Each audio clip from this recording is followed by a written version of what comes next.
कल आप लोगों को समास का बहुत अच्छे से एक पाठ प्रस्तुत किया था, जिसे आप लोगों ने देखा होगा। नहीं देखा है तो देख लीजिए, क्योंकि जब समास पढ़ाने लगते हैं तो उस समय एग्जाम्पल देना उतना आसान नहीं होता, थोड़ा थोड़ा एग्जाम्पल देना होता है। आज हमने आपको बहुत सरल ढंग से एग्जाम्पल न लेके थोड़े अलग प्रकार के एग्जाम्पल लेके आया हूँ। यहाँ पे आपके समास को मैंने बताया था कि जो मुख्य समास होते हैं वो कितने होते हैं, 6 प्रकार के होते हैं। आपको 6 प्रकार के बाद एक और समास होता है नए समास, जिसको आपका अभी मैंने उसको नहीं बताया, वो भी एग्जाम में बहुत आता है। इस वीडियो के लास्ट में आपको नए समास के बारे में भी बताएंगे, लेकिन उसके पहले इस समास के कुछ एग्जाम्पल लेके आए हैं जो आपके परीक्षा उपयोगी है। इसको आप अच्छे से तैयार कर लें। एग्जाम्पल के तौर पर अव्ययी भाव समास, जहां आपको बताए थे यथा, आवत, आजन्म, आ, इस प्रकार के बहुत सारे उपसर्ग आते हैं, बहुत सारे उपसर्ग आते हैं। अब यहाँ पे हम अव्ययी भाव समास के कुछ एग्जाम्पल लेके आए हैं। यथोचित, अब यथोचित माने जैसा हो, उचित वैसा, एक तरीके से ऐसे बोलते हैं। अर्थात आमरण, आमरण मतलब है मरण तक, अर्थात जीवन पर्यंत की बात हो जाता है आपका। जैसे आपाद मस्तक, आपाद मस्तक का मतलब होता है, आप जैसे कि जानते हैं, पैर से लेके मस्तिष्क, मस्तिष्क तक। प्रतिक्षण माने हर क्षण, प्रत्येक अंग का मतलब है प्रत्येक अंग, प्रत्यंग का मतलब प्रत्येक अंग, आई मीन हर अंग, किसी भी रूप में बोल सकते हैं आप। आकंठ माने कंठ तक। यहाँ पे यावत जीवन, यावत जीवन का मतलब होता है, यावत का अर्थ होता है जीवन, ठीक है ना। अर्थात यावत जीवन, यथा साध्य माने जैसा साधा जाए वैसा, ठीक है। जैसे आपका चक्रपाणी दर्शनार्थ, आप यहाँ पे जानिए, जब चक्रपाणी रहेगा तो चक्रपाण तो आप जानते हैं, चक्र को धारण करने वाले श्री कृष्ण, अर्थात श्री कृष्ण का दर्शनार्थ की बात कर रहा है। तो ऐसे स्थान पर आपका क्या हो जाएगा बेटा लोग, यहाँ पे आपका हो जाएगा अव्ययी भाव समास हो जाएगा। इन समास को आप याद कर लीजिएगा, पहला जो बताए थे उसको भी याद कर लीजिएगा, उसके नियम कानून को याद कर लीजिएगा, आपका आसानी से कार्य हो जाएगा और परीक्षा में गलती नहीं होगा। जैसा कि आपको तत्पुरुष समझाए थे, तत्पुरुष का मतलब हमने अपने अनुसार बताया था, सीधा सीधा चले, लेकिन वहां पे क्या क्या न हो, वहां पे आपका एक तो ना हो आपका उपसर्ग जैसा महसूस न हो रहा हो, दूसरी बात आपके वहां पे क्या न दिखाई पड़ रहा हो, आपको विशेष और विशेषण का रूप न दिखाई पड़ रहा हो, अर्थात कर्मधारय जैसा महसूस न हो रहा हो, तो सीधा सीधा में आपका तत्पुरुष हो जाता है।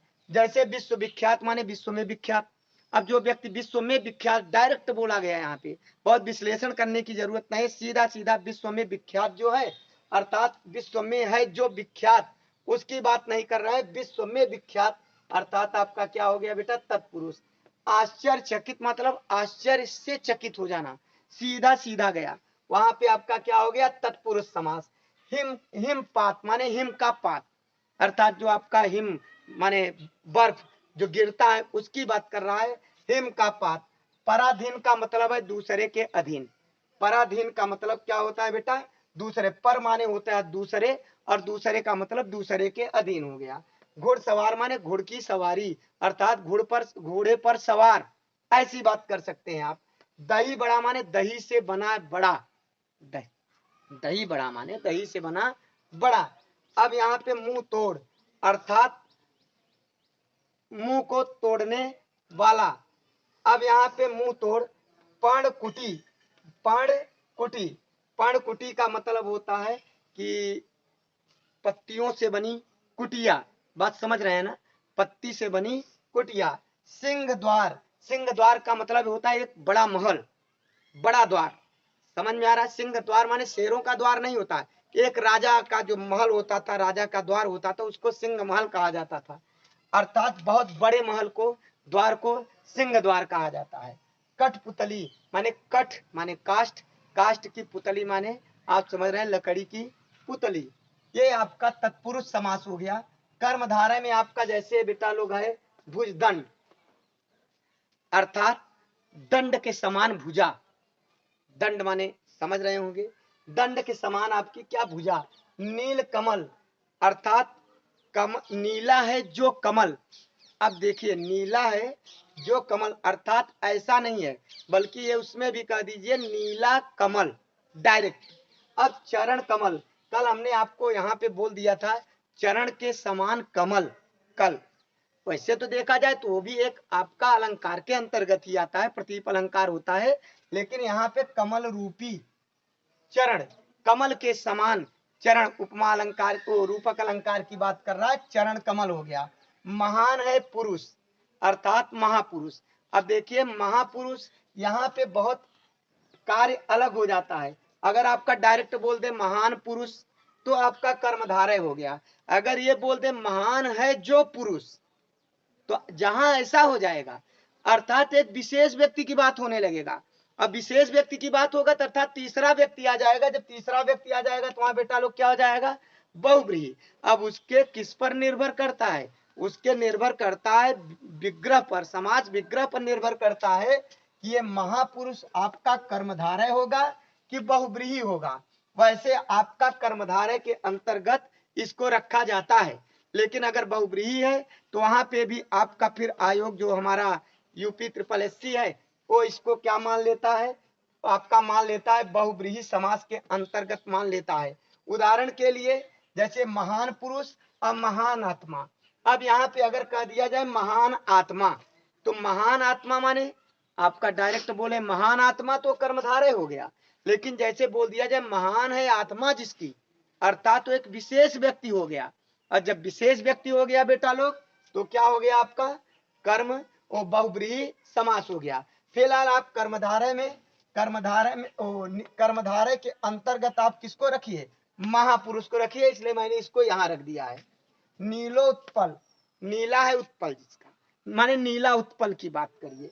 अब यहाँ पे आपका जैसे है मंदाग्नि, मंदाग्नि का मतलब है मंद अग्नि, सीधा सीधा मंद अग्नि। अब सीधा सीधा अर्थात अग्नि की विशेषता बता रहा है, जहां विशेषता विशेषण बताए, विशेष विशेषता बताए, उपमेय उपमान हो वहां कर्मधारय की बात आता है। प्रश्न कभी कभी आ जाता है जिस समाज में उपमेय और उपमान का आरोप सिद्ध किया जा रहा है हो तुझे क्या कहेंगे, तुझे बेटा कर्मधारय कहा जाएगा। और आपका देखिए सज्जन अर्थात सतजन, सीधा सीधा सतजन। शिष्टाचार अर्थात ये आपके क्या है, शिष्ट है, आचार माने जिसका आचार अच्छा है उसे क्या कहेंगे बेटा, शिष्ट के साथ आचार की बात कर रहा है, अर्थात उसको हम क्या कर रहा है, विशेषता बता रहा है कि आचार उसका क्या है, शिष्ट है, अर्थात वो क्या हो जाएगा आपका कर्मधारय समास। कल ही बताए थे द्विग समास, द्विग समास में गिनती होती है, अंक होता है, अंक यहाँ भी होता है, अंक यहाँ भी होता है बेटा लोग, लेकिन यहाँ पे एक विशेष व्यक्ति का प्रकट होना, विशेष ऋतु का प्रकट होना, कोई विशेष आ जाए, कोई दूसरा आ जाए, तब यहाँ पे आपका वो बहुव्रीहि होता है, नहीं तो अंकों में आपका द्विग समास होता है। अब यहाँ पे देखिए नवरत्न अर्थात नवरत्नों का समाहार। अब ये क्या हो गया आपका, द्विग हो गया। अष्टपदी माने 8 पदों का समाहार, पंचवटी माने 5 वटों का समाहार, त्रिफला माने 3 फलों का समाहार, त्रियुगी माने 3 युग का समाहार, सतसई, सत माने 7, सही माने 100, 700 का मिलन की बात कर रहा है। खट कोण माने 6 कोण वाला, 6 कोण वाला जो है वो आपका किसके अंतर्गत आ जाएगा बेटा लोग, द्विग समास के अंतर्गत आ जाएगा। अब द्वंद्व समास, द्वंद्व समास आपका एक जान लीजिए, सबसे पहले द्वंद्व समास और बहुव्रीहि समास। ये द्वंद्व समास जो होता है कितने प्रकार का होता है बेटा लोग, 3 प्रकार का। अब बहुव्रीहि समास कितने प्रकार का होता है, 4 प्रकार का, ऊपर लिख दे रहे हैं, ये 3 प्रकार का और ये 4 प्रकार का। अब पहले प्रकार जान लीजिए, इसका प्रकार है बेटा इतरेतर, क्या प्रकार है, इतरेतर द्वंद्व समास। और क्या है बेटा, समाहार द्वंद्व समास। और क्या है आपका वैकल्पिक, वैकल्पिक वैकल्पिक द्वंद्व समास। और यहाँ पे जो आपका है आपका बहुव्रीहि समास, वो समानाधिकरण, पहला क्या है बेटा,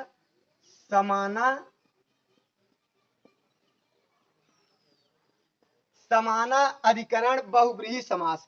उसका अगला क्या है बेटा, व्यधिकरण बहुव्रीहि समास।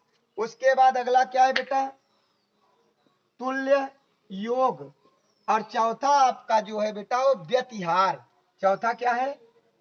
व्यति, यहीं पे लिख देते हैं व्यतिहार। ये 4 प्रकार के आपके बहुव्रीहि समास होते हैं। और जबकि ये 3 प्रकार के आपके क्या होता है? द्वंद्व समास होता है। ठीक है ना?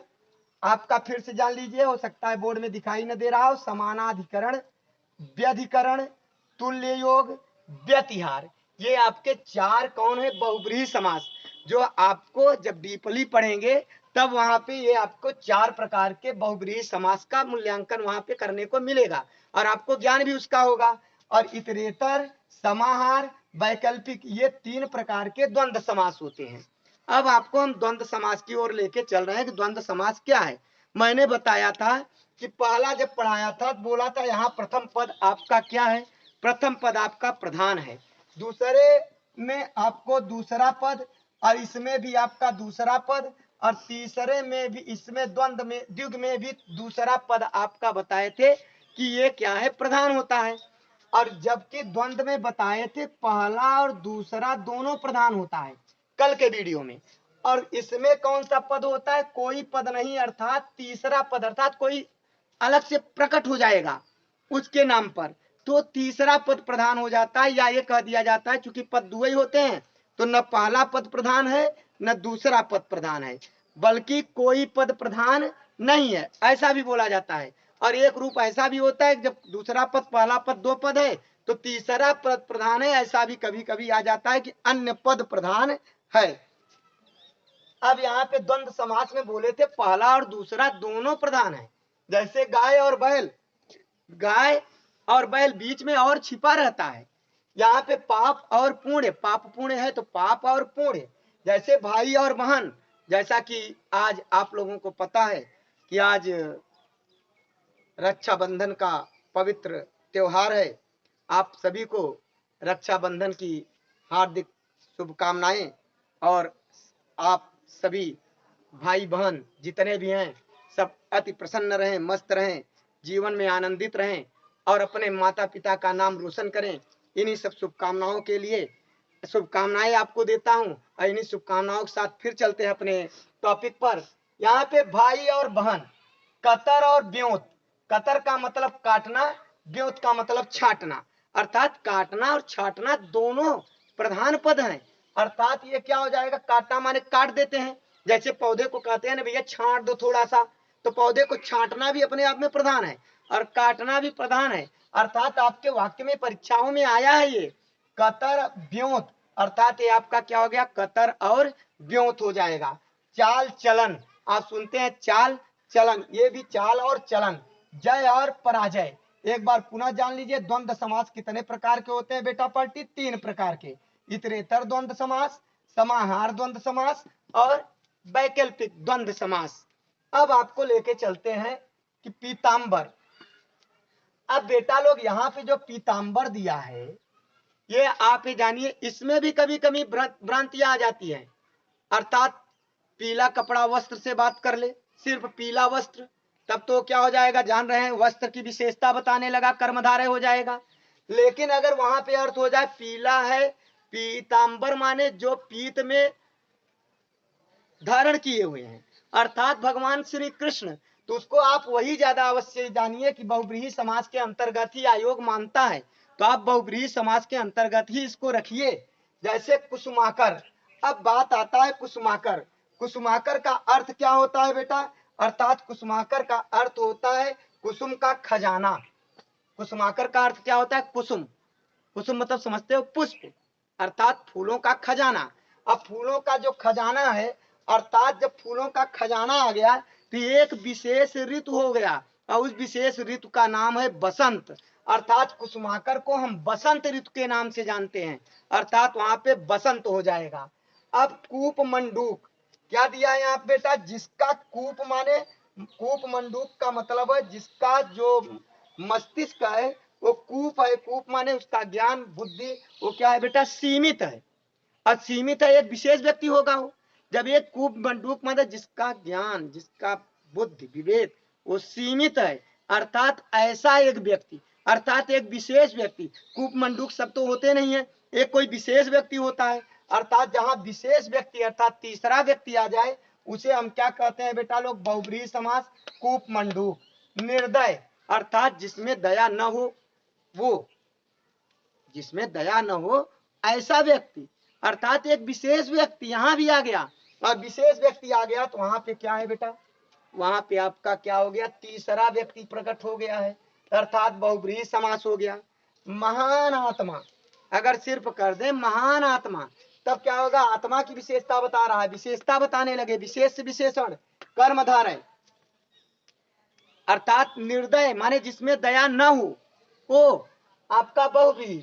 महान आत्मा मात्र कह दे कि महान आत्मा का बताइए, तब बेटा लोग आप कर्मधारय बता देंगे। लेकिन ये कहे महान आत्मा है जिसका, एक विशेष व्यक्ति, एक विशेष व्यक्ति जब आ गया, तीसरा व्यक्ति आ गया तो वहां पे क्या हो जाएगा आपका, महात्मा का मतलब वहां तीसरा व्यक्ति का मतलब बहुब्रीहि समास हो जाएगा।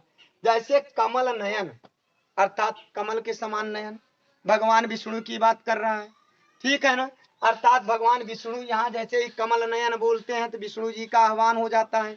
अब विष्णु जी अलग से प्रकट हो गए, यहाँ विष्णु लिखा नहीं है लेकिन विष्णु जी आ जाते हैं, और जब आ जाते हैं तो क्या हो जाता है बेटा, बहुब्रीहि समास हो जाता है। पतझड़, अब पतझड़ का मतलब है कि जब पत्ता झड़ता है तो उस समय एक विशेष ऋतु होता है, पतझड़ ऋतु है एक विशेष प्रकार का, अर्थात एक तीसरा आ गया कोई, और तीसरा आ गया तो वहां क्या हो गया, बहुब्रीहि समास।